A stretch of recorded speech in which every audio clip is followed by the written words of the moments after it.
Assalamualaikum warahmatullahi wabarakatuh. Perkenalkan, nama saya Dita Ramayanti. Baiklah, di sini saya akan memenuhi tugas mata kuliah pembelajaran PKN SD. Di sini saya akan menjelaskan strategi dan desain pembelajaran PPKN di SD. Pengertian dari strategi belajar mengajar. Belajar dan mengajar merupakan dua konsep yang tidak bisa dipisahkan satu sama lain.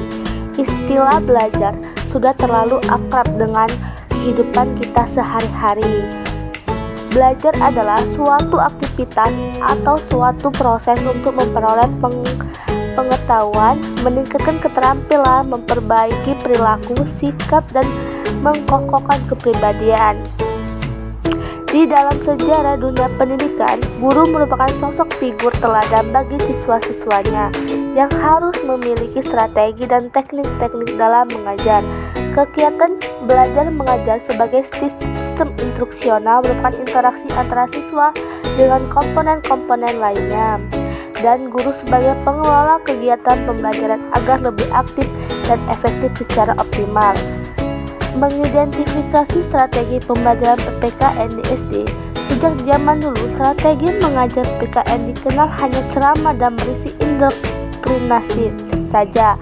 Hal ini senada dengan pernyataan yang menyatakan bahwa metode mengajar PKN yang dulu bernama CIVIP masih menggunakan teknik mengajar yang tradisional, yaitu menggunakan metode ceramah dan indoktrinasi. Dalam kurikulum SD, SMP, SMA, masalah berpikir kritis, kreatif, dan berpartisipasi, dan pemecahan masalah sudah ditetapkan untuk digunakan oleh guru. Dalam proses pembelajaran PKN SD, persekolahan walaupun sudah ditetapkan, 16 metode tradisional dengan ceramah masih ditetapkan. Selanjutnya, pengembangan desain pembelajaran. Pengembangan sistem instruksional, sistem development, dan desain instruksional design sering dianggap sama atau setidak-tidaknya tidak dibedakan secara tegas dalam penggunaannya. Meskipun menurut arti katanya perbedaan antara desain dan pengembangan, kata desain berarti membuat sketsa atau pola outline atau rencana pendahuluan. Beberapa definisi yang menunjukkan persamaan antara keduanya adalah: yang pertama, pengembangan sistem instruksional adalah suatu proses secara sistematis dan logis untuk mempelajari problem-problem pembelajaran agar mendapatkan pemahaman.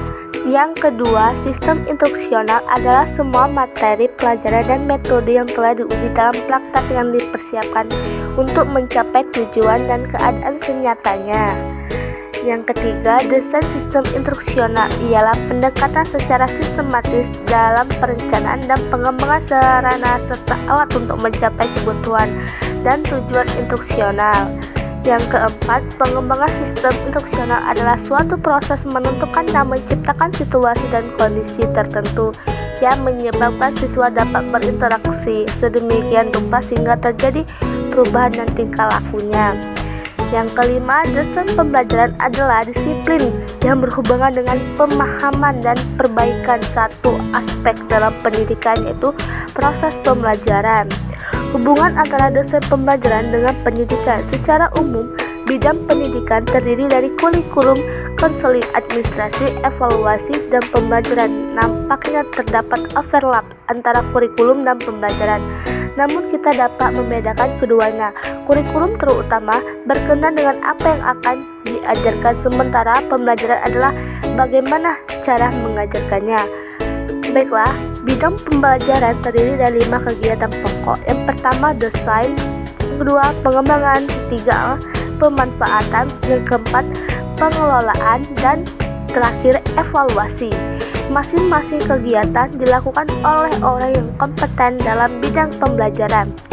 Kegiatan berkenaan dengan pemahaman dan perbaikan cara-cara untuk mencapai hasil yang optimal.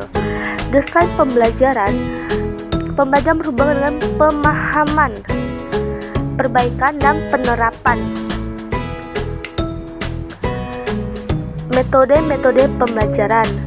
Desain pembelajaran merupakan proses penentuan metode pembelajaran tepat untuk menghasilkan perubahan yang diinginkan dalam siswa. Pengembangan desain pembelajaran dipengaruhi oleh prosedur-prosedur desain pembelajaran, namun prinsip-prinsip umumnya berasal dari aspek komunikasi di samping proses belajar. Perkembangan lainnya dipengaruhi oleh teori komunikasi, serta di samping proses belajar. Desain komunikasi visual sebagai sarana identifikasi.